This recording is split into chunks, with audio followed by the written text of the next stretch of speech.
네, 안녕하세요. 기독교와 과학의 독실한 이독실입니다. 네, 반갑습니다. 김상호 PD입니다.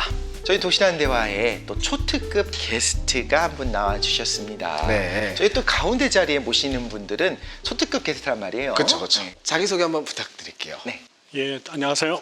예, 저는 기독연구원 니헤미야라는 곳에서 교회사를 가리키고 있는 배동만 목사입니다. 네, 반갑습니다. 아우, 반갑습니다.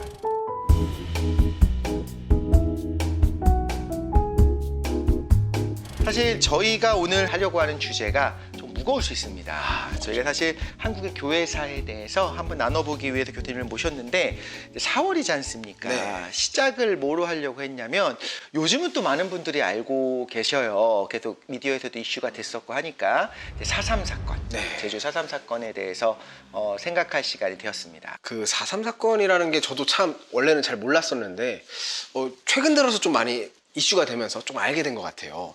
기독교 역사에서도 굉장히 중요한 부분인 것 같다라는 생각이 많이 들더라고요. 저는 그 제주도에서 재작년에 그 여행 프로를 좀 찍었었어요. 근데 그때 구성된 분들이 PD님, 뭐 작가님, 카메라 감독님 전부 다 이제 제주도 분들인 거예요. 당연히 제주도를 하니까. 네. 어떤 예능으로서가 아니라 정말 돌아다니면서 어떤 지형들, 이제 과학이니까 지형들을 좀 알아보고 또 하나 많이 갔었던 데가 뭐 남영호 사건이라든가 4.3 사건, 어떤 그 유적지를 많이 가면서 저도 모르게 공부를 할 수밖에 없는데 너무 마음이 아픈 거예요.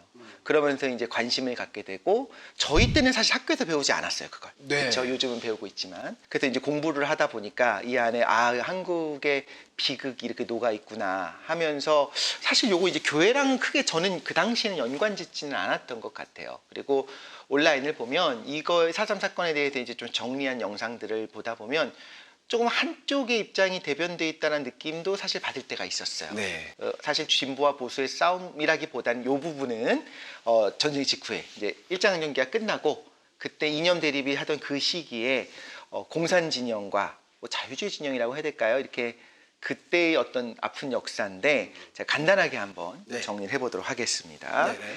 일제강점기가 끝난 다음에 바로 친일파가 이제 친미로 태세를 전환하던 시기가 있었죠. 이제 한반도에 들어온 미군이 바로 당시 친일을 하셨던 그 경찰들을 그대로 이제 등용을 합니다. 제주도 이제 여행을 가는 분들이 요즘 다크 투어를 좀 많이 하니까 아시겠지만 일본이 제주도 섬 전체를 요새화하려고 했었어요. 그래서 거기에 보면 뭐 알뜨르 비행장이라든가 여러 가지들이 있습니다. 그 보면 놀라요. 일본이 이런 진지들을 만들었었어. 이 아름다운 제주에 이런 것들을 발견할 수가 있거든요. 그러니까 제주도에서의 그 아픔이라는 것이 있는데 제주에서 28주년 3.1 운동 기념 제주도회가 이제 열립니다. 그 행사에 3만 명이 모여서 당연하죠. 이렇게 많이 모일 수 있죠. 제주도 인구의 10%가 모여서 이렇게 하고 있는 행사를 하고 있는데 한 경찰이 이제 말을 타고 지나갑니다. 근데 여기에 이제 아이가 치여 죽는 사고가 나타나게 되고 당연히 격렬하게 이 부분에 대해서 이제 항의를 하는데 경찰이 발포를 합니다. 발포를 해서 그 자리에서 총에 맞은 시민이 6명이 사망을 하게 되고요. 요게 이제 4.3 사건의 이제 도화선이 되기 시작하는 거예요. 이때부터 뭐가 되냐면 사실 경찰이라든가 어떤 정부에 대한 부담이 있기 시작하는 거죠. 내 아이를 죽이고 우리에게 총을 겨누고 총을 쏜 사람들의 집단이 되는 거예요. 그런데 문제는 이승만 정부 같은 경우에는 이제 뭐로 받아들이기 시작하냐면 새로운 정부를 만들고 시작해야 되는 상황에 반정부 세력인 거죠. 그렇죠. 거기다가 또 이제 확실하게 말씀을 드려야 되는 거는 분명히 남로당, 그러니까 이제 공산 세력을 지지하는 사회주의자들이 있었던 것도 사실입니다. 제주도에. 분명히 제주도에 있었었고 그러면서 이제 경찰서를 이제 습격하고 뭐 여러 가지 일들이 벌어져요. 중요한 건 요거죠. 이런 상황이 됐을 때 일반 시민들은 보호를 해야 되는 건 너무나 당연합니다. 누구라도 군인도 그래야 되고 경찰도 보호해야 되는데 문제는 요걸 진압하는 상황에서 너무나 끔찍한 일들이 일어나기 시작하는 거죠. 중산간 지방이라고 하는 해안 쪽이 아닌 한라산 중턱에 있는 곳을 그냥 그러니까 비우라고 이제 명령을 내립니다. 안 비우면 빨갱이로 간주하겠다. 쏴 죽이는 거고 가족의 이제 호적을 다 확인을 해요. 몇 명 있어야 되는데 젊은 남자가 한 명이 없어. 어디 갔어? 몰라요. 며칠 전부터 안 들어와요. 빨갱이 숨겨줬구만. 전부 다 저쪽으로 가. 그러면서 그냥 직결처형이 일어나고 그냥 학살이 일어나기 시작합니다. 요거는 사례들이 있어요. 요즘에 이제 많이 모아가지고 사례집들을 보면 마을 하나가 통째로 그냥 총살을 다 시켜버려가지고 학살하는 그런 터들도 있고 지금 여러 가지가 있습니다. 여기까지가 제 짧은 정리입니다. 그래서 조금 교수님 정리를 제가 이제 뭐 잘못된 부분이나 혹은 조금 더 이제 보충하실 부분이 있으면 알려주시면 좋겠습니다. 뭐 지금 잘 설명을 해주셨어요. 저도 그렇게 알고 있고요. 네, 저도 뭐 크게 다르지는 않습니다. 물론 이제 그날 그 사건이 터진 것은 말씀드린 것처럼 3.1절 기념 행사 때 이제 뜻하지 않았던 혹은 예상하지 않았던 사건이 벌어지고 거기에 이제 경찰들의 과잉 진압에 의해서 제주도 도민들이 이제 한 거 하고 이게 결국 이게 커진 거죠. 네. 근데 이제 그게 이제 그냥 그 사건만으로 커진 게 아니라 그게 이제 결국 이렇게 커지게 된 몇 가지 또 이제 배경들이 있습니다. 그 중에 대표적인 것이 해방되고 나서 우리가 아는 것처럼 일제가 패망하고 나서 물러나기 전에 그 우리나라 그 여운형이나 이런 사람들에게 통치권을 이양을 합니다. 미군이 들어오기 전에 네. 소위 말하는 건국준비위원회라는 네. 게 이제 형성이 되죠. 그래서 형성이 되고 나중에 이게 발전해가지고 인민공화국이라는 자체 정부 뭐 이런 시스템들을 전국적으로 갖춥니다. 근데 이제 이게 사실은 지금 말하는 인민공화국이라는 개념은 북한이라든가 여기서 쓰는 이런 용어하고 좀 다릅니다. 우리나라 사람들이 이제 해방 이후를 준비하려고 했던 건데 미군과 소련군이 군정을 실시하게 되죠. 그러면서 이 사람들이 기존에 있었던 이런 그 인민공화국을 인정하지 않게 됩니다. 예, 그래서 이 사람들이 거의 점령군으로 들어와서 그야말로 군정을 이제 실시를 하게 되고 이럴 때 전국에 이미 이제 인공임 남쪽에도 북쪽에도 다 있었습니다. 그러니까 제주도도 있었고요. 이 제주도는 멀리 있다 보니까 중앙에 있었던 그 이런 그 인공을 해체하는 작업이 여기까지 못 미치게 되죠. 그러니까 여기는 제주도는 상당히 인공이 그 활발하게 활동을 하고 있었던 다른 곳보다 자치정부가 있었던 거죠. 근데 이제 특별히 최근에 연구한 사람들에 의하면 제주도 사람들이 그 일제 때 일본으로 노동자를 상당히 많이 갔었습니다. 굉장히 많이 오사카 지역 이런데 거기에 이제 일본에서도 그 전쟁 동안에 다양한 노동 운동들이 이제 있었죠.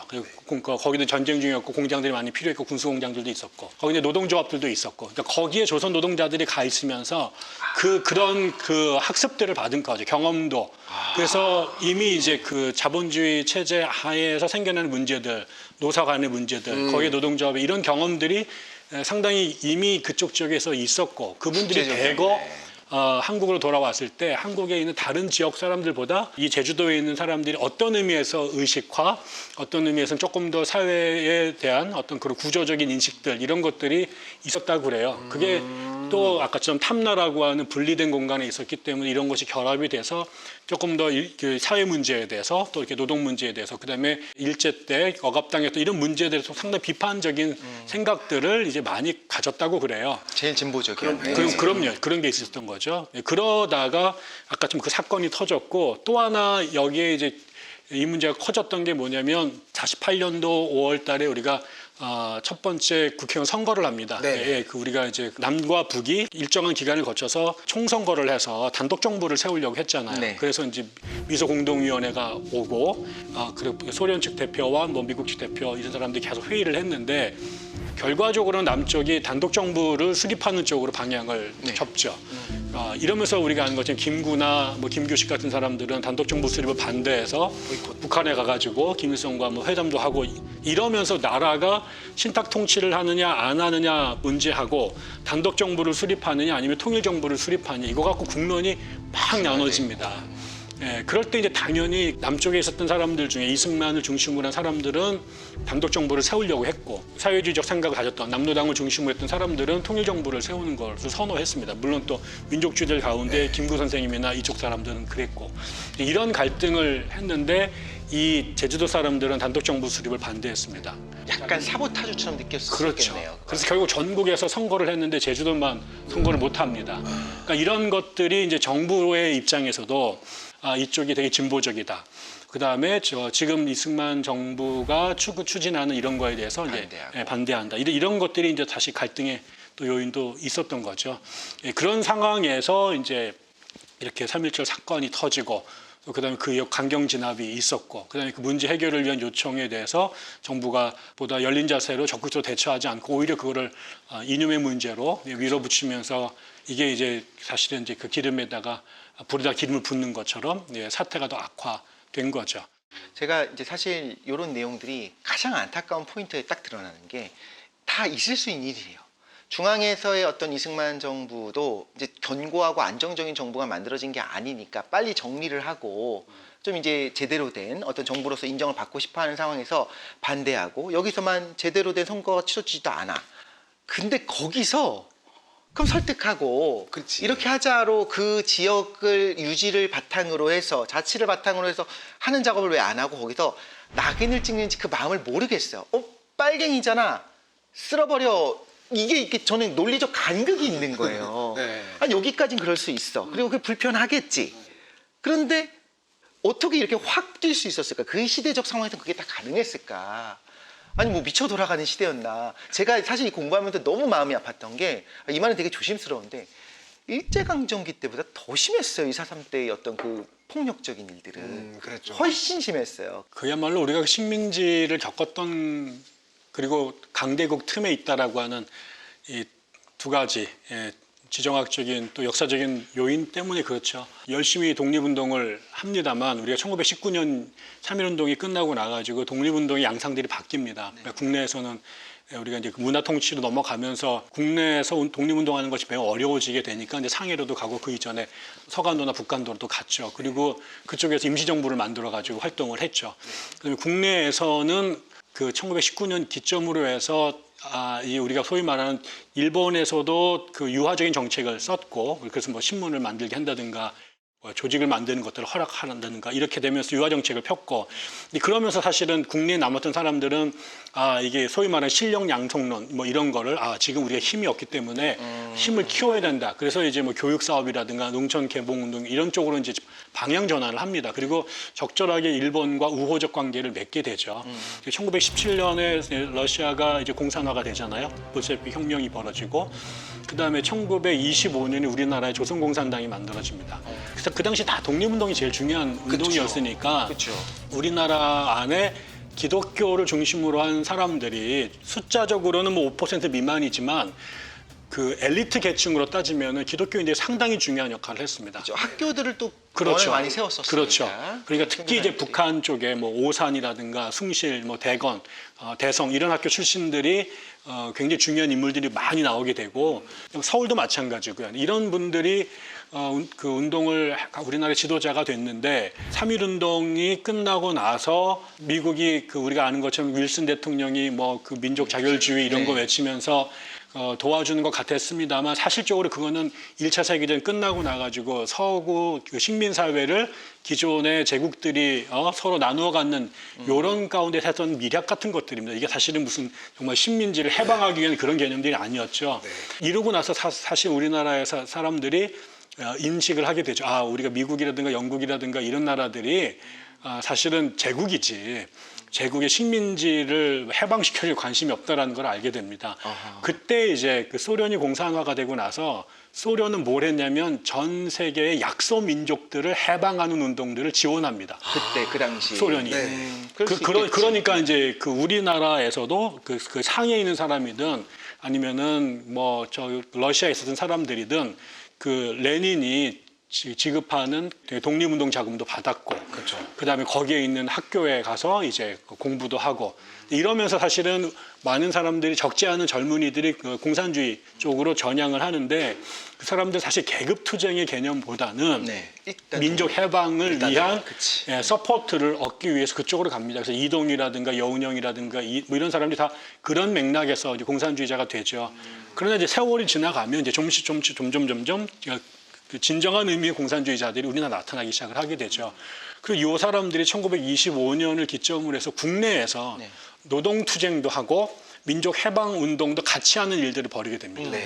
그러니까 우리가 이제 그 기존에 있었던 운동 세력들은 해외에 주로 가 있고 국내에서는 주로 이제 온건한 형태의 그 일본과 적절한 거리를 협력 혹은 저항을 유지하면서 그렇게 관계를 유지했는데 공산주의 혹은 사회주의적 영향을 받았던 친구들이 25년을 전후로 해서 그 중공학 공업 이런 공장들이 많았는데 거기에 들어가서 뭐 노동쟁의를 한다든가 아니면 또 그 이후에 여러 가지 이제 그 일들을 많이 벌리죠. 이렇게 되면서 국내에서 사회주의자들이 일본한테 굉장히 강력하게 저항을 해요. 그래서 뭐 맨날 보면 이제 어디서 파업을 했다, 암살을 했다, 어디 뭐 했다, 이거 분명히 다 이제 사회주의 계열 사람들이 하고 감옥에 맨날 드나들고 이랬던 거죠. 아, 그러면은 우리 그 국민들이 볼 때는 일본에 저항하는 사람들이 그렇죠. 사회주의자들인 그렇죠. 거지. 그러니까는 뭐 저희 상해에도 있고 북만주에도 있다는 걸 알지만 국내에서 가장 그 치열하게 활동을 했던 독립운동 세력들은 사회주의 세력들이었던 거죠.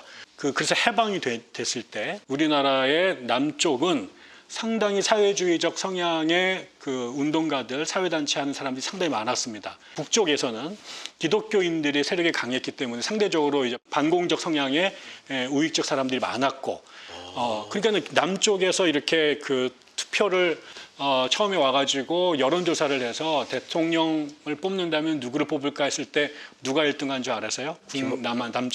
남쪽에서 설마 김일성이에요? 김일성. 아, 김일성이요? 김일성이 1등을 합니다. 그때 그랬구나. 반대였네요.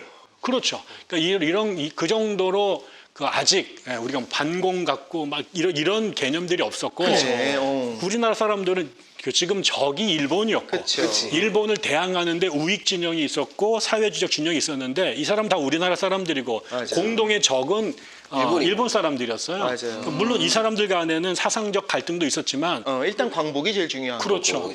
근데 누가 우리를 도와주냐 했더니 사회주의. 사회주의에서 도와줬던 거지 당시에. 네. 우리가 옛날에도 배웠을 거예요. 옛날 신간회라고 있었어요. 네. 신간회는 바로 이 자와 우가 연결돼가 연합으로 만든 단체였어요. 함께 연대해가지고 민족운동을 하기도 했던 그런 시절도 있었습니다. 네.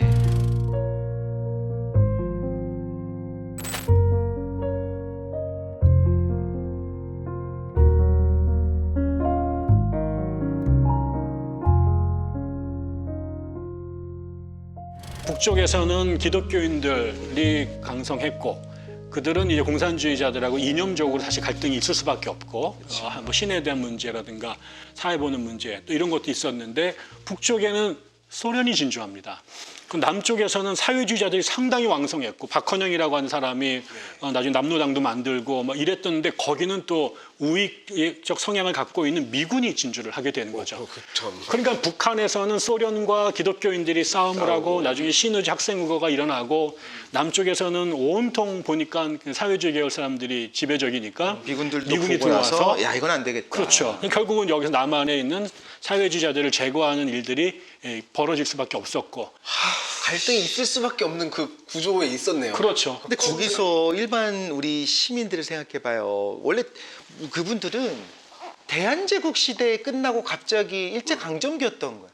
그럼 머릿속에는 새로운 세상, 제국이 아닌 세상, 왕권이 아닌 세상은 상상조차 못했던 상황인 거야. 그렇죠. 일제강점기 때도 일왕이 있었으니까. 네. 그럼 이제 새로운 세상을 만들어야 되는데 거기서 아니 사회주의가 뭐 지금에 와서 결론적으로 봤을 때야 공산주의 사회주의가 실패했고 당시 뜬구름 잡는 거였고 하는 걸 알고 있지만 당시 사람들이 생각할 때는 어디 편을 들 것이냐 이게 양쪽의 어떤 나의 마음을 치는다고 해서 서로 이게 총뿌리를 이렇게 겨눌 만한 건 아니었던 거지. 뭐가 더 옳다고 그렇죠. 생각해 수준이었던 그렇죠. 거죠. 다들 뭐 일본과 싸우는 우리들 편이었던 네, 거죠, 사람들. 그렇죠. 그런데 이제 아까처럼 거기에 일본 대신 들어왔던 사람들이 공산주의 국가였고 하나는 또 반공주의 국가가 들어왔는데 왔던 터전은 공산주의자들이 영향력 있는 자리 아니면 혹은 그 반공주의자들이 영향력 있는 자리를 바꿔서 들어온 거죠. 그러니까요. 그러니까 여기 서로 이제 싸움하게 됐고 그러는 와중에 아까처럼 제주도 같은 경우는 조금 더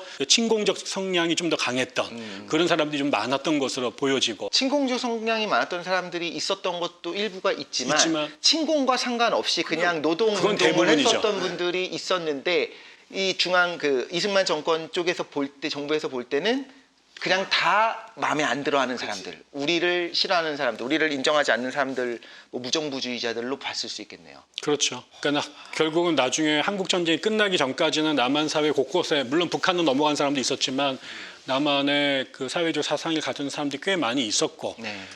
남로당의 세력들이 매우 강했고 그러니까 이제 그런 사회에서 미국이 이승만을 중심으로 나라를 세우려고 했을 때 이 체제 자기 이런 뭐 그 단독 정부를 세우는 것도 반대하고 뭐 이런 문제와 계속 부닥쳤을 때 이 사람들이 이걸 계속 위험 세력으로 느꼈고 그거를 이제 제거해야 된다고 했는데 그 농도가 도를 넘으면서 무고한 사람들이 많이 죽게 된 예, 이런 상황이 된 거죠. 아유, 그 너무 마음이 아프면서도.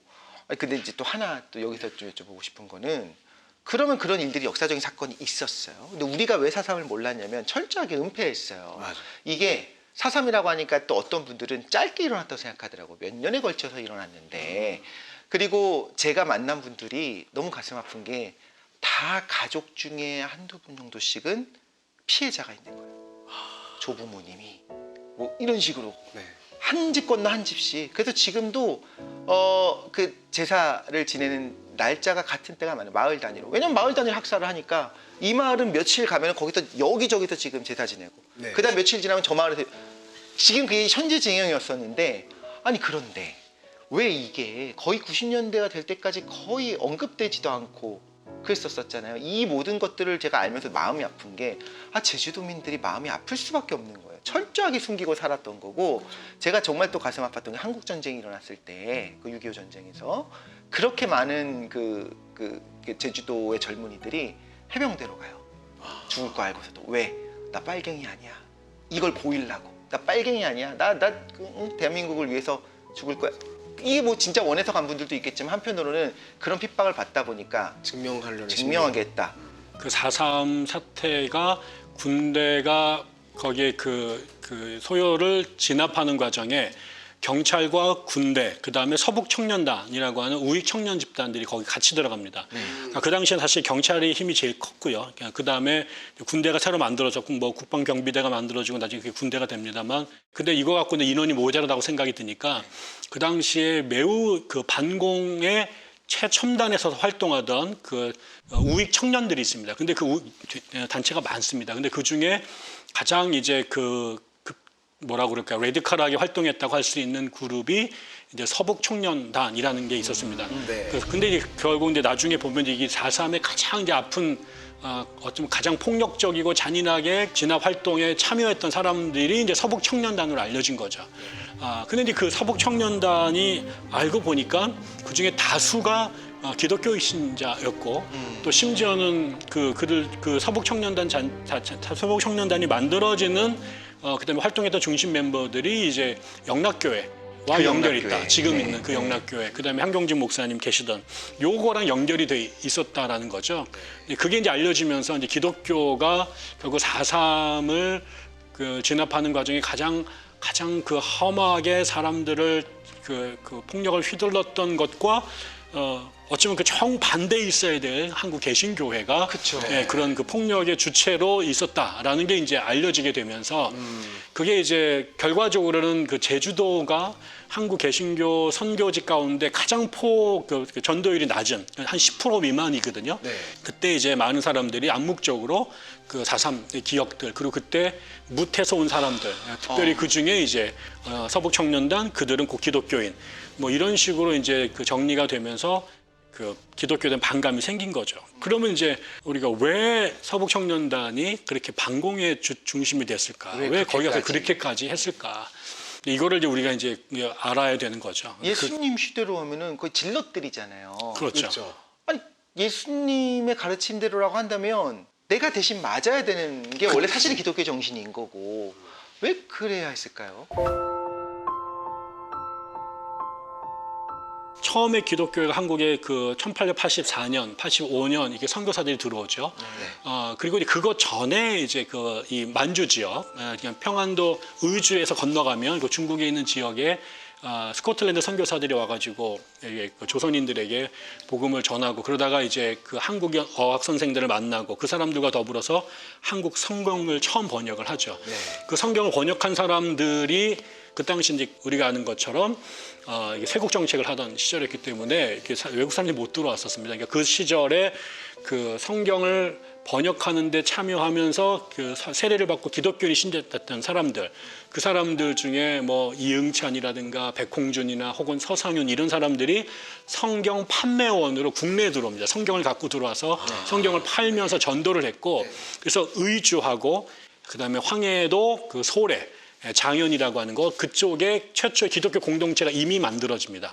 우리나라에서 제일 먼저 그 개신교 교회가 세워진 게 평안도 하고 그다음에 황해도 지역입니다. 그리고 나서 84년, 85년에 이제 언더우드 아펜젤러 선교사들이 들어오는데 처음엔 서울에서 교회를 세우다가 뭐 영국하고 그다음에 프랑스하고 그 수호 조약을 맺으면서 국내 여행이 이제 허용이 되자 제일 먼저 어디로 들어가냐면 북장로교회 선교사들이 평양으로 들어갑니다. 그리고 평양에 그 세뮤얼 모페 선교사가 이제 그 교회를 세우고 거기서 평양 신학교가 만들어지고 그 결과적으로 북장로교회 선교가 제일 번성했는데 그 선교가 가장 성공한 케이스가 평양을 중심으로 한 이북교회였어요. 그 평양 대부흥이 그 당시 그렇죠. 그러니까 다 그게 가능했던 게 거기에 기독교인들이 제일 많았고 토양이. 가기 전에 이미 아까처럼 기독교인들이 북한에 있었고 이미 그래서 결국 이북이 평양을 중심으로 한국의 뭐 동양의 예루살렘이다 이런 소리를 들을 정도로 사실은 해방되기 전에 전체 기독교 인구의 70%가 이북 지역에 있었습니다. 그중에 절대 다수가 이제 황해도 그다음에 평안도 지역에 있었죠. 되게 황당했겠다. 여기 이제 신학교 세우고 하려고 이제 선교사가 갔는데 이미 성경 읽고 있어. 막 이렇게. 그리고 또 매우 저게 특이한 상황이죠. 그리고 우리가 아는 거죠. 거기에 나중에 그 민족운동하는 이승훈 선생이라든가 안창호라든가 이런 분들이 거기 네. 와서 오산학교 세우고 대성학교 세우고 나중에는 장로교회에서 숭실학교 세우고 평양신학교 이러면서 이쪽 지역이 기독교가 발성할 뿐만 아니라 기독교인들이 세운 학교를 통해서 민족주의적 성향이 강한 기독교 청년들이 만들어지기 시작합니다. 네. 그러니까 우리가 아는 그 함경진 목사님도 숭실 출신이거든요. 그러니까 여기가 이제 번성을 한 거죠. 그리고 이분들이 또 북한 쪽에서 일제시대 때 최초의 자본주의 사회, 그러니까 다시 말하면 간의 수거금 작은 형태이긴 하지만 출판업이라든가 그다음에 양말이라든가 그다음에 뭐 고무신 이런 거를 만드는 공장들을 합니다. 네.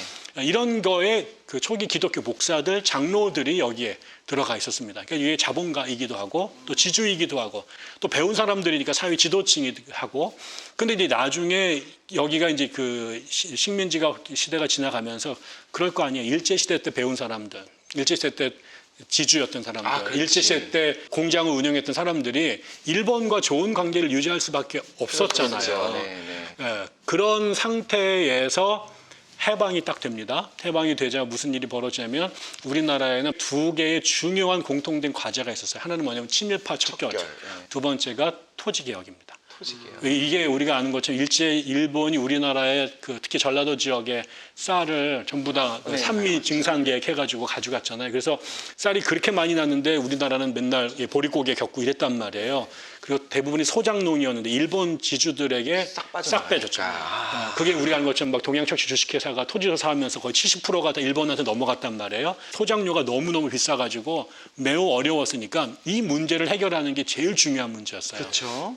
근데 이제 북한에서 공산당이 들어와서 이 문제를 즉각 해결합니다. 친일파를 완전 척결해버리고 국유화해버리고 그다음에 전부 다 무상몰수, 무상분배식으로 토지를 싹 정리를 해버립니다. 그게 가능한 체제니까. 그리고 특히나 그 해방 직후니까 더 저항 없이 쉽게 됐고 그렇죠. 주인이 없으니까. 그리고 이제 아주 강하게 드라이브를 했기 때문에 소련이 근데 남한은 그거 하나도 못합니다. 친일파 척결도 우리가 실패했잖아요. 그 반민특위 만들었지만 그게 이제 무너졌고 그다음에 토지개혁도 결국은 유상몰수, 유상분배로 갑니다.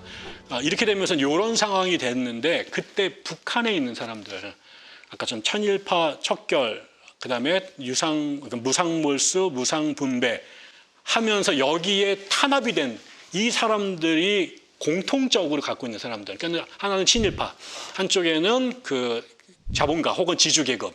근데 이게 둘 다 타도의 대상이었는데 여기에 교집합이 된 사람들이 있어요. 기독교인들이야. 거기에 이제 기독교인들이 많았습니다. 이를 갈겠죠. 어느 날 갑자기 와갖고 멸시하고 길거리에서 때리고 그리고 재산 다 뜯어가고 그렇죠. 그러면서 손가락질하고 그러면서 이를 갈기 시작하는 그렇죠. 거고 거기서 폭력이 없었겠냐? 분명 폭력이 있었겠죠. 결국 여기에서 이거를 빼앗겼던 아까 좀 재산을 빼앗겼던 사람, 그다음에 결국은 그 소련과의 긴장 관계에서 원래 거기 기독교인들이 뭐 조선 민주당이라든가 뭐 이런 단체들을 만들어 거기다 뭐 조만식이니 한경지 이런 사람들이 그런 걸 주도했는데 그게 공산당과의 갈등에서 밀립니다. 그 권력도 뺏기고 그래서 다 그분들이 남한으로 내려오죠. 그러니까 이 남한으로 내려온 그 서북 지역 사람들, 특히 거기에 지주 계급이었던 사람들, 그다음에 교회에 열심히 다녔던 사람들. 그다음에 이제 친일의 경력이 있었던 사람들 이런 사람들이 남한으로 내려왔죠. 이를 갈면서 내려왔네. 이 일을 간 거죠. 그러니까 그래서 내려왔는데 남한에도 빨갱이들이 우글우글한 거야. 이 사람들 눈에. 그렇겠네요. 그 사람들 눈에. 그러니까 그거를 피해서 남한으로 왔는데 남한에 사방팔방에 그러니까 공산주의자들이 있는 거예요. 그러니까는 이제 이때 미국이 남한을 그 민주공화국으로 만들고 반공사회로 만들려고 하니까 네. 이 사람들은 힘을 미국하고 빌려야지. 가야 되는 거죠. 그러면서 여기서 남한에 있는 이 공산주의자들 소탕하는 일에 이 친구들이 제일 앞장서게 된 이게 겁니다. 참 그러니까 두둔하자는 건 아닌데 이해는 가는 게 갑자기 어느 날 바뀌었으니까 갑자기 친일파라고 나를 손가락질하면서 내 모든 재산을 뺏어가고 길거리에서 두들겨 패고 내 가족들이 험한 일을 당해요. 그걸 당하고 왔기 때문에 그 당시 이 사람들 입장에서는 남한에서 활동하고 있는 그 자기네들이 볼 때 그 빨갱이들을 보면 폭력을 나도 당했거든. 폭력을 써서라도 이건 정의다라고 생각할 수밖에 없어. 그 당시 생각에. 그럼요. 그렇죠. 이거를 없애야 된다. 그래야 후환이 없다. 그래야 자유 대한민국을 만들 수 있다. 이런 생각을 했던 거죠. 그래서 또 그게 또 신앙, 제2의 신앙, 제2의 경전이 된 것 같기도 하고. 야, 근데 너무 가슴이 아프잖아. 어쩌면 이 일들이 다 이렇게 겹쳐서 나타나냐고. 그러니까 뭐 그 당시 아까 말씀드린 것처럼 이거는 지금 그 남한 사회를 공산주의 사회로 갈 거냐, 아니면은 반공 사회로 갈 거냐라고 양쪽으로 나누어졌고, 근데 북한에서 내려온 사람들은 운명적으로 거의 숙명적으로 반공에 쓸 수밖에 없었죠. 그럴 수밖에 없는 상황. 여기에서 공산주의자가 된 사람도 있었겠죠. 그러나 남아 있었겠죠. 거기는. 전체적으로는 적어도 남한 사회 안에서는 북한을 버리고 내려온 사람들이었고, 근데 여기서 다시 공산주의자들과 공존한다는 거는 용납할 수 없었고, 이거를 이제 특히 이제 그 영락교회의 그 한경진 목사님의 그 당시에 설교를 보면, 일단 그 당시에 기독교인들은 그 러시아에서 볼셰비크 혁명이 벌어지고 난 다음에 이미 공산주의는 자본주의 사회에서 이건 악이었어요. 그건 왜 그랬나요? 이것도 사실 항상 궁금했어요. 초반에 그 사회주의 혁명에도 제가 그 당시 살았으면 사회주의가 옳다, 그러니까 몽상가들 입장에서 그랬을 것 같거든요. 근데 자본주의 시대에 예를 들면 귀족들이나 자본가들이 공산주의 혹은 사회주의 사상, 볼셰비크 혁명이 싫은 건 이해가 가. 근데 일반 서민들이 그걸 왜 악하게 봐요? 일반 서민들한테는 솔깃해야 되는 거 아니에요? 적어도 러시아에서 혁명이 벌어졌을 때나 그랬을 때 노동자들이 농민들이 열광을 했죠. 그죠, 좋아했죠. 좋아하죠. 네, 좋아했죠. 너무나. 그리고 그 당시에는 그런 약소 민족들이 제국주의의 침략을 당했던 경험이 있는 사람들에게는 이 공산주의라고 하는 것이 사회주의라는 것이 매우 매력적인 것으로 됐어요. 그래서 특별히 이제 이렇게 식민지 지배에 있었던 지역에 민족운동하던 친구들이 사회주의로 상당히 많이 넘어갔고, 그래서 그 당시에 뭐 20년, 30년대에 그 공부 좀 하던 친구들이 사회주의적 생각을 안 갖기가 쉽지가 않았죠. 그러니까 반대급부로 어떤 이 식민사회에서의 메이저들은 기득권들은 싫어할 수밖에 없겠죠. 당연히 그렇죠. 근데 유럽에서도 결국 공산주의라는 것이 자본주의가 처음에 만들어지고 나서 아직 자체 모순을 해결할 장비가 없었을 때, 그래서 뭐 경기가 안 좋으면 사람들 레이오프를 해야 되고, 그러면 그냥 이 사람들은 노조도 없어, 노동법도 없어, 그러면 그냥 잘리는 거고, 이런 사람들을 위해서 결국 이제 사회주의라는 것이 만들어졌고, 그들을 위해서 노동법도 만들고 노조도 만드는 운들이 벌어진 거죠. 그러니까 당연히 이제 이 사람들이 예전 같으면 그냥 말을 잘 들었는데 그다음부터는 공부해가지고 의식화되고 조직하고 대항하고 저항하니까 당연히 이제 그 사용자 측에서는 이 운동이 나쁜 것이고, 이게 다 이걸 억압하려고 했던 것이고, 그래서 계속 이게 실패했는데 소련에서 이게 그 대박이 터진 거잖아요. 그 다음에는 이어지면서 중국으로 넘어갔고, 그 다음에 인도차이나 반도가 넘어가니까 이런 자본주의 체제가 글로벌화하게 된 상황에서 이런 식으로 세계가 공산주의로 넘어가는 것은 매우 위험했고, 앞에서 막아야 되는데. 무서웠겠다. 그렇죠. 네. 실제로 이게 보세요. 이게 17년에 그렇게 됐는데 중국이 49년도 좀 지나고 나면 그게 베트남 그렇죠. 이렇게 쭉 내려가고 인도 차이나 반도가 다 넘어가잖아요. 네. 그다음에 아주 쿠바로 넘어가고 이렇게 되니까 그다음에 동유럽이 다 넘어갔거든요. 이게 딱 2차 세계대전 끝나는 시점이 일본 패망이잖아요. 네. 그러고 나서 소련 들어오고 미국 들어왔으니까 자본주의와 공산주의의 만나는 지점이 38선이었던 거고. 그렇죠. 그리고 이 가운데 서 있는 우리 민족 사람들은 그게 무엇이요? 그게 뭔지 모르고 있는데 뭔 관심이 있겠었겠어요. 일제 타도만 외치고 있었던 사람들이. 근데 그 안에서 어떤 이념적 갈등에 휩쓸렸던 것 같아요. 우리 민중들은. 그렇지. 그 안에서 아까 말씀하셨던 4.3 사건도 이념 갈등이 위에서 있는데 그 밑에 있던 일반 민중들이 억울하게 죽어나갔던 그런 그렇죠. 사건이 그 핵심이 아니었나. 그런 생각이 드네요. 그렇죠. 그렇지. 그러니까 그냥 내가 믿는 바대로 그렇게 핍박을 당했으면 억울하지라도 않지. 그게 아닌데도 불구하고 후환을 없애겠다는 이유로 가능성만 있어도, 그러니까 말하자면 폭도라고 할게. 그때 경찰들이 했던 말이 폭도일 가능성이 있는 것만으로도 이 가족을 다 격리하고 그냥 수용하고 때론 죽이기도 하고 마을 전체를 죽이기도 하고 이런 일들이 벌어지니까 너무너무 가슴이 아픈 거죠. 설령 이념적 갈등이 있었다고 치고 공산주의와 자본주의가 같이 갈 수 없는 상황이었다고 치더라도 동족이었잖아요. 네. 그리고 36년 동안 일제의 식민지에 살고 이제 해방된 나라에 그렇지. 기쁨이 일본은 사람들한테도 그렇게 안 죽임을 당했는데 우리가 우리를 서로 이렇게 죽인 거잖아요. 네. 그게 이제 이념이라고 하는 것 때문에.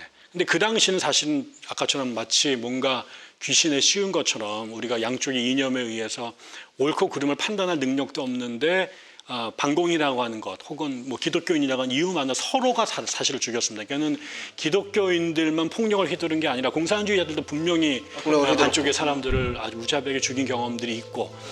근데 이제 굳이 우리는 이제 기독교 신앙의 입장에서 우리는 그래도 이 악순환의 고리를 끊었어야 되는데 같이 맞받아치면서 폭력을 휘두른 거에 대해서는 역사적으로 아주 철저한 반성이 필요한데 4.3이 바로 연동돼서 뭐가 떨어지냐면 여수순천입니다. 네. 그게 바로 제주도 바로 위잖아요. 네. 제주도 문제가 터졌을 때 처음에 그 제주도를 관할하던 부대가 그 구현대인가요? 거기에 이제 그 대대장이 김익렬이라는 사람이었는데 이 사람은 사실은 문제를 평화적으로 해결하려고 했어요.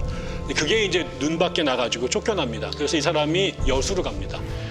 여수로 갑니다. 김익렬이 여수로 갔는데 여수에서 이제 그 군대를 다시 이제 증파하라고 요구를 했는데 그때 여수에 있는 그 군대가 이제 반란이 일어나죠. 그때 표현으로. 제주도민들 거기 또 많았다고. 그렇죠. 네, 그러기도 하고. 왜 그러면 그때는 군대를요, 그 지역에서 모집을 했습니다. 그러니까 그 다 전략 그 지역 사람들이에요. 그치. 그러니까 이 사람들은 자기가 볼 때 같은 지역민들인데 우리가 그럴 수 없다 그래가지고 여수에서 이제 징집 거부를 하죠. 그러니까 파견 거부를 하고 그리고 나서 이 사람들이 여수 그다음에 순천을 장악을 해서 진압을 정부군이 와서 했죠. 그래서 결국 여기서 진압을 당한 사람들이 이제 결국은 그 옆엔 지리산으로 다 올라갔습니다. 그게 이제 빨치산 투쟁의 기원이 되는 겁니다. 이게 그때까지는 네. 어떤 이념적 갈등이 없었고 그냥 나는 내가 옳다고 한 걸 했을 수 있어요. 그런데 나를 잔인하게 진압하는 사람들이 예를 들면 이쪽 진영이야, 우익이야. 그럼 나는 그냥 그것 때문에라도 나를 받아주는 쪽으로 기울 수가 있는 그럴 수 없는 것 거죠. 같아요. 그렇죠. 근데 이제 문제가 뭐냐면 제주도는 기독교 세력이 약했지만 여수 순천은 남장로교 선교의 영향으로 기독교 교세가 강했습니다. 우리가 잘 아는 그 손영원 목사 네, 이런 손영원 사람들이 목사님. 거기에요. 사랑의 네, 원자타였던 분들이. 근데 이제 그때 반란이 처음에 군인들이 일어나고 그다음에 거기에도 역시 나중에 이 세력이 확산이 되면서 그 남로당 계열들이 관여를 하게 되죠. 반란과 연결이 되고. 신나서 들어오지. 일단 네, 그런 게 그러면서 결국 이제 여기서 이제 그 기존의 이민 재판들이 벌어지고 그 처벌을 했는데 결국은 기독교인들이 그 죽임을 당하기도 하고 그러고 나서 이제 진압을 했잖아요. 이제 그 정부군이 와가 진압을 하고 나니까 그때 그 반란군들이 지배할 때 협조했던 사람들 혹은 반란과 관련된 사람들을 색출해냅니다. 그때 이제 누구한테 모르잖아요. 누가 누구인지 서울에서 내려온 사람들은. 근데 여기서 그 반란군의 혹은 공산주의자인지 아닌지를 색출하는 작업에 지역 기독교인 특히 목회자들을 동원합니다. 잘 아니까. 아니까. 리더였고. 그래서 자기네 아니까. 신자들을 뽑아내라. 신자들은 기독교인이잖아요. 네네네. 근데 신자가 아닌 사람들은 반란군 빨갱이로 온 거죠. 그래서 그때 이 목사님의 손가락에 의해서 목숨이 살고 죽는 일들이 벌어진 거예요. 근데 이 와중에 공정하게 한 적도 있지만 물론 그렇습니다. 감정이 섞여서 이렇게 된 경우도 있는 거예요. 이건 진짜 참 이게 너무 그게 희극적이다. 그것도 그거지만 그 다음은 이제 더 심각해진 게 이 사람들이 이제 아까 제주도가 중산간 지역 네. 사람들을 이제 초토화시키면서 그 무고한 사람들이 많이 죽었잖아요. 네. 이 사람들이 이제 그 반란군들이 이제 진압에 의해서 이제 쫓겨나니까 아까 지리산으로 올라갑니다. 네. 지리산에 올라간 사람들이 이제 빨치산이 되는데 이 사람들을 이제 그 진압하는 과정에서 네. 결국 그 지역에 있는 지리산에 사는 그 주민들까지 같이 공산주의자를 몰아가지고 죽이는 거예요. 숨겨줬을 수 있고 뭐 하니까. 그렇죠. 그냥 뭐 이러면서 결국은 그 공산주의와 아무런 상관이 없는 너무나 많은 사람들이 거기서 엄청나게 제주도만큼 죽습니다. 지리산에 예, 예. 근데 여기 과정에도 이 가운데에 갈등의 교회가 있었던 거예요. 그러니까 이제 그 여수 순천에서 살던 사람들은 공산당한테 당한 것도 있지만 이렇게 그 숙청 과정에서 그렇게 기여했던 이게 서로 다 동네 사람들끼리 그런 일들이 벌어졌잖아요. 그러니까는 그 동네에서는 이 문제를 얘기를 할 수 없는 거예요. 그러니까 제주도도 마찬가지예요. 제주도도 이게 오랫동안 말을 할 수 없었던 게 그 죽이고 죽임을 당한 사람들이 동네 사람들이에요, 서로. 아는 사람들. 그러니까 이게 이제 누구 아버지, 누구 할아버지, 할머니 연결되니까 그 여수 순천 사건이 벌어지고 거의 40년 동안 국내 여수 순천 사람들은 그때 이야기를 못 꺼내는 거예요. 저 군까지만 알고 있었는데 이렇게 그러니까. 디테일하게 들어오면 그래서 최근에 와서야 이제 여수 순천도 이제 그 진상조사가 밝혀지는데 이제 우리는 이제 보통 이제 그 얘기를 하면 아까처럼 사랑의 원자탄 손양원 목사님의 자녀들이 공산주의들한테 이제 네, 죽임을 거기까지만, 당했다. 네. 요 얘기가 있지만 사실은 그 반대 이야기도 있는 거죠. 억울한 많은 사람들이 공산주의를 몰려서 죽임을 당했고 그 죽임을 당하는 과정에 기독교인들이 좋든 싫든 간에 관여할 수밖에 없었던 이 사건이 그 여수 순천의 아픈 기억이고요. 그다음에 이게 결국 한국전쟁으로 가잖아요. 네. 한국전쟁이 가면서 이제 벌어졌던 또 하나의 큰 비극이 이 황해도의 신천이라는 곳에서 네. 거기가 이제 아까 장현이니 신천이니 뭐 안악이니 이쪽에 다 기독교가 매우 그 번성했던 지역인데 여기에서도 아까처럼 쫓겨 내려왔잖아요. 네. 쫓겨 내려왔다가 다시 9.18 수복이 되면서 북진을 하잖아요. 네. 네. 그러니까 그쪽에 자기네들 쫓아냈던 그 마을에 다시 청년들이 올라갑니다. 그래서 거기에 있었던 사람들한테 또 가만히 뒀겠어요? 근데 거기서 이제 그 수만 명이 신천에서 학살을 당합니다. 신천에 있는 주민들이 그 방공 같은 데 몰려가지고 학살을 당했는데 우리나라에서 그게 이제 미군들이 가가지고 죽였다. 이렇게 알려져 있었어요. 네.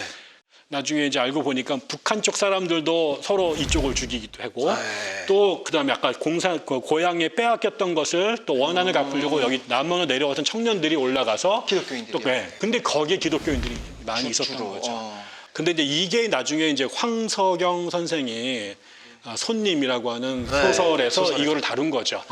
근데 이게 이제 계속해서 이제 북한이 한 거냐, 남한이 한 거냐, 미국이 한 거냐 갖고 싸움을 하지만 죽은 사람은 수만 명이 죽었다라는 건 이 팩트예요. 네. 근데 누가 죽였는지는 다 다른 거예요. 서로 주장이. 그런데 아무리 우리가 양보를 하더라도 미군이 죽인 것도 분명히 있고, 예, 북한 사람들이 와서 또 죽인 것도 있고 남쪽에서 올라가서 그 원안에 사무친 친구들이 또 폭력으로 죽였던 것도 있는데 그들 중에 없다고 할 수는 없다. 네. 그래서 결국 그 황석영의 소설이 손님이란 이유가 이 손님이 보통 우리가 그 당시에는 이제 그 콜레라인가요? 장티푸스인가요? 이게 네네네. 예, 전염병. 마마가 걸리는데 이거를 이제 손님이라고 불렀는데 그게 한편으로는 우리나라에 들어온 손님이 두 개가 있는 거예요. 하나는 기독교, 하나는 공산주의.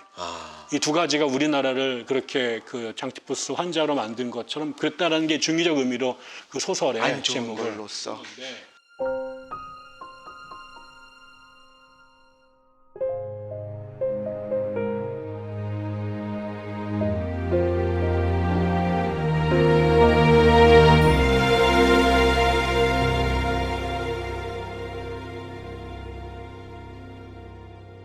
교수님 그 한국 교회에서 또 빼놓을 수가 없는 게 그 한국 전쟁이잖아요. 방금 말씀하신. 근데 그 당시 북한의 공산주의자들 역시 이제 가장 먼저 숙청의 대상을 삼은 게 이제 기독교인들, 네. 뭐 목회자들, 종교 지도자들 이런 분들이었다고 하는데 소련하고 그다음에 김일성이 같이 들어오는데 이 사람들이 기독교인들을 박해하지 않았어요. 처음에는.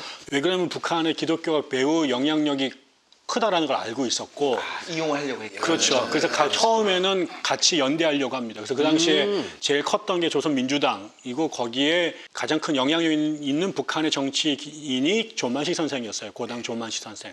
그래서 조만식과 잘 지내려고 합니다. 그리고 그 당시에 나왔던 법령이라든가 조치 같은 것들도 기독교를 건들려고 하지 않았고 우호적으로 지내려고 했고 그 당시 아주 공산당이라고 하는 이 당 자체의 세력이 아주 약했고 처음이니까. 조선민주당이 워낙 크고 영향력이 컸기 때문에 뭐 거기에 이제 대신 자기네 쪽 사람들을 집어넣어서 이제 이렇게 그 함께 콜라보를 하려고 노력을 합니다. 중국에서 했던 거 똑같이 하려고 하네요. 그런 거죠. 네, 네. 그게 뭐 그들이 말하는 통일 전술이기도 하고 네. 그런 거죠.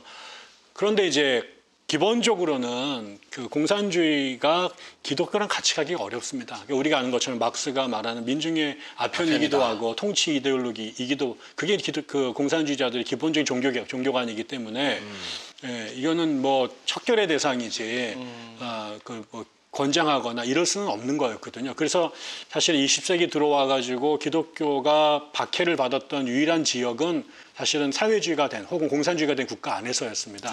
그 이전에는 이슬람에게 뭐 박해를 당하고 이렇습니다만 사회주의화됐던 그 뭐 유고슬라비아라든가 체코 이런 쪽이 다 종교 박해가 있었고 네. 중국도 마찬가지고요. 그런 상태여서 사실은 근원적으로 같이 가기는 어렵습니다. 그러나 처음에는 기존의 기득권을 유지하고 또 인정하고 공존하려고 했던 경향이 가는데 결과적으로는 이러다가 이제 두 가지 사건이 벌어져요. 두 가지 사건이 벌어지는데 북한에 있었던 기독교 신자들도 이제 이 아까 말씀드린 것처럼 친일의 문제, 그다음에 그 토지 개혁의 문제 이런 것들을 이제 알게 되면서 이게 우리랑 같이 갈 수 있는 사람들이 아니다라는 거를 이제 금방 알죠. 그렇죠. 예, 그러면서 이제 이미 먼저 한경진 목사 같은 사람들은 일찌감치 남한으로 내려가기도 하고 남아 있었던 사람들이 이제 갈등을 하는데 토지를 그 무상 몰수, 무상 분배하는 이 과정에서 순수하게 주겠어요.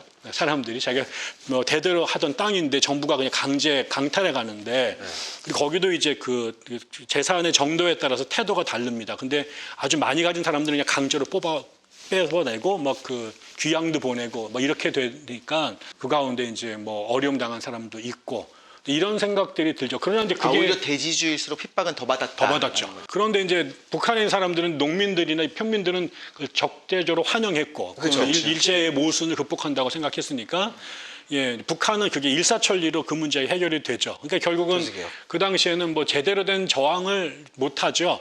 분위기가 그랬고 민중들도 그랬으니까. 지지하니까 일방적으로 뺏겼다. 일방적으로 그들의 입장에서는 당했다라고 할 수 있을 정도로 전격적으로 해결이 되죠. 근데 그러고 나서 그분들이 결국 남한으로 내려오게 됐고, 네. 근데 이제 남한에서 이제 결국 우리가 아는 것처럼 이제 그 전쟁이 벌어졌을 때 네.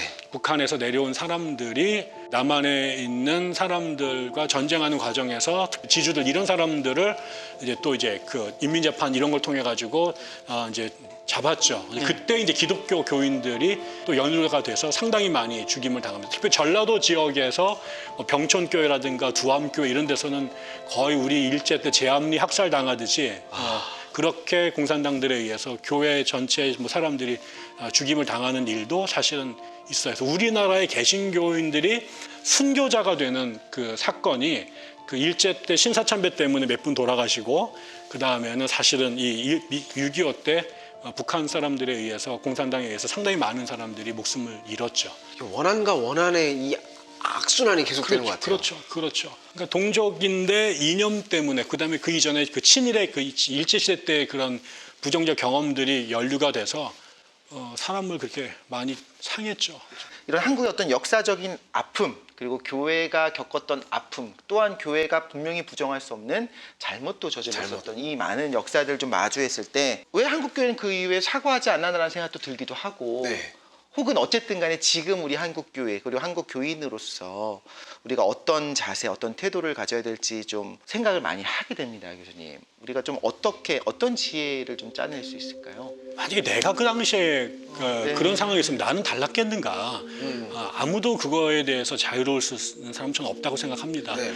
그리고 지금에서의 이제 그 뭐 공산주의의 그 악행도 뭐 실패도 드러나고 또 민주주의 시대를 겪으면서 우리나라의 남한의 여러 가지 실정도 뭐 제1공화국부터 우리가 참고할 수 있는 얘기도 나와서 이제 우리가 객관적이든 혹은 남의 얘기하듯이 할 수 있긴 하지만 적어도 역사 현장에 있었을 때는 누구도 나는 옳고 너는 틀렸다라고 말하기는 어려웠을 것이다. 지금 집값 10%만 떨어져도 반란이 일어납니다. 진짜. 그렇잖아요. 근데 지금 그럴 것 갑자기 바로 그런 겁니다. 그러니까 그거 생각하면은 금방 느낌이 오는 거죠. 그런데 10%만 올려도 난리가 나는데 내가 살던 집, 고향, 교회, 종교 다 쫓아내고 사실 남한으로 내려왔다라는 거는 북한에서 그렇게 안정되게 수백 년을 산 사람들이 여기서 와서 다시 동대문에서 길바닥에 있었던 무에서 시작을 해야 됐거든요. 그 고생은 말할 수도 없는 거죠. 우리가 국제시장 영화 봤을 때 그들이 겪은 그분들이 살아왔던 걸 사실 저도 충분히 공감할 수 있는 것이고 그래서 결국 이거는 저는 그 우리 대한민국이라는 나라가 그 기독교를 믿었던 신자들이 1945년도에 그 시절을 살았다라는 것 자체가 저주였다. 이게 그들의 죄가 있다면은 그 시절에 거기에 태어난 거다.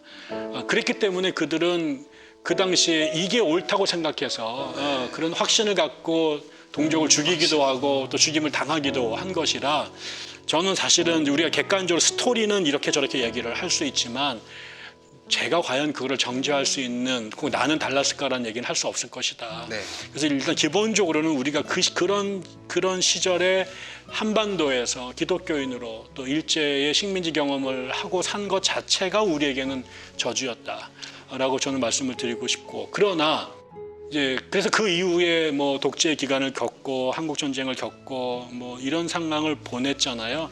지금 와서 우리가 사실 사삼을 다시 보고 여수순천을 다시 생각하는 이유는 앞으로도 그런 일이 벌어지면 안 되잖아요. 예, 그게 과거의 사건으로 끝나야지. 근데 이제 문제는 그 사건이 사건으로서는 끝났지만 그 사건의 후유증은 그 이후로도 70년이 지속이 됐거든요. 여전히 우리나라가 분단 상태에 있고 남한에 레드 컴플렉스가 남아 있고 이게 역도 우리가 진보와 보수로 나눠져 가지고 끊임없이 싸움을 하고 또 한국 기독교는 한쪽에서 태극기를 주로 흔들게 되고 이러는 이 현상 자체는 결국은 1948년의 사건이 연상되고 아직까지. 있는 거다. 왜 우린 진보하지 않는가? 저는 이거를 끊어내지 않으면 저희는 미래도 아무리 세월이 지나도 안 될 거다. 그래서 그렇다면 저는 가해자도 피해자도 없다고 생각이 들어요. 그냥 우리 모두가 다 피해자라고 저는 생각이 들어요. 그래서 저는 그 아픈 기억은 이제 두고 그 역사적 심판을 해서 누가 옳았고 누구 틀렸고 이거 하다가는 영원히 안 끝난다. 그쵸. 이거는 그냥 과거는 이제 여기서 멈추자. 그러나 무슨 일이 있었는지는 정확하게 인지하자. 그래야지. 우리 모두가 너무 많이 힘들었다. 그러나 이게 우리 다음으로 물러가면 안 된다. 그래서 저는 그 부분에서 역사의 선을 한번 걷으면 좋겠다고 생각하고요. 그다음에 기독교인들이 우리는 샬롬을 이 땅에 하나님의 나라를 평강을 전하는 사람들로 존재하지 십자군으로 존재해서는 안 된다. 어떤 이유든 간에. 그래서 자와 우가 싸울 때 거기에서 평화의 길을 만드는 역할을 한국 개신교가 해야 되지 한국이 좌파에 가거나 우파에 가서 서로를 정당화해서는 한국 사회가 살 수가 없다. 그런 맥락에서 저는 한국 교회가 이제는 그 이념의 문제를 내려놓고 성경에서 말하는 본래 기독교, 하나님 꿈꾸셨던 그 세상, 사자와 어린 양이 함께 뛰노는 그 평강의 세상, 그거를 한국 교회가 한국 사회에다가 이야기해야 되고 다시는 그런 일이 벌어지지 않도록 하는 일에 한국 교회가 자기의 사명을 갖고 헌신해야 되지 않을까. 저는 그런 말씀을 드리고 싶습니다. 말씀하신 것처럼 한국 교회가 이제는 좀 그 성경에 나오는 도피성의 역할을 좀 오히려 할 수 있게 약한 자를 품어줄 수 있는 역할을 할 수 있게 되어야겠군요. 근데 그러려면 알아야 되거든요. 이런 일이 있었다는 걸 저도 오늘 알았잖아요. 이렇게까지. 오늘 이전과 이후의 이 독실은 달라질 수 있을 것 같아요. 오늘 어떠셨습니까? 저는 이제 마지막에 말씀하신 것처럼 그 시대에 태어난 게 저주라는 게 우리는 너무나도 행복한 시대에 살고 있고 지금도 갈등이 너무나도 많지만 그 당시에 비해서는 평화롭잖아요. 이 모든 일들이 헤쳐나가면서 지금 한국 사회가 만들어졌으니까. 근데 다시 돌아가지 않고 조금 더 평화롭게. 근데 그 평화는 샬롬을 얘기할 수 있는 이 기독교가 앞장서서 해야 되지 않을까 그런 생각을 하게 됩니다. 어떻게 우리가 주어진 사명을 감당할까 뭐 이런 고민을 늘 하고 사는데 그런 거 가운데 역사가가 해야 될 일들은 아까 말씀하신 것처럼 우리가 잘했던 것들은 기억하고 극복해야 될 문제들은 또 정직하게 직면하도록 하면서 역사가 이제 진보할 수 있도록 만드는 게 역사가의 책임이라고 하는데 그런 맥락 사실은 이 4.3의 문제라든가 여수순천의 문제, 뭐 신천의 문제 이런 건 우리에게 매우 사실은 그 직면하고 싶지 않은 진실인데 그 진실을 직면하지 않고서는 진보할 수 없다고 생각이 들었고 그래서 사실은 매우 부담스러운 주제죠. 그래서 사실 안 나오고 싶었습니다. 이거 뭐 그런 식으로 역사가 마저 외면하면 이것에 다른 사람들이 직면할 수 있는 기회를 놓치게 되는 거잖아요. 그래서 사실은 제가 전화를 받고 그냥 온갖 거짓말로 안 나간다라고 말하고 싶었는데 코로나까지. 코로나. 근데 이거는 뭐 시청자께서 어떻게 받아들일지 모르겠습니다만 제가 나가서 얘기 같이 조금이라도 도움이 될 수 있다면 가야 될 자리다라는 생각이 들었고요. 네. 그래서 뭐 어떤 저에게는 부담스러운 자리는 틀림이 없지만 또 피할 수 없는 자리였다라고 생각이 들고 또 나오기를 잘했다는 생각도 좀 들어서 얘기하다 보니까 여러분께서 환대해 주시고 잘 들어주셔서 감사합니다. 네. 오늘도 우리가 꼭 알아야 되는 이야기들 같이 한번 나눠봤고요. 또 이 알므로써 앞으로 좀 더 우리가 은혜를 좀 끼칠 수 있는 그런 사람들이 될 수 있는 그런 독대 시간이 되었었던 것 같습니다. 여러분 구독과 좋아요, 알림 설정도 해주시고 많은 댓글들도 좀 남겨주시면 저희가 보면서 또 여러 가지 소통하는 시간을 가질 수 있도록 하겠습니다. 다음번에 더 흥미롭고 꼭 알아야 되는 내용 가지고 저희가 돌아오도록 하겠습니다. 감사합니다.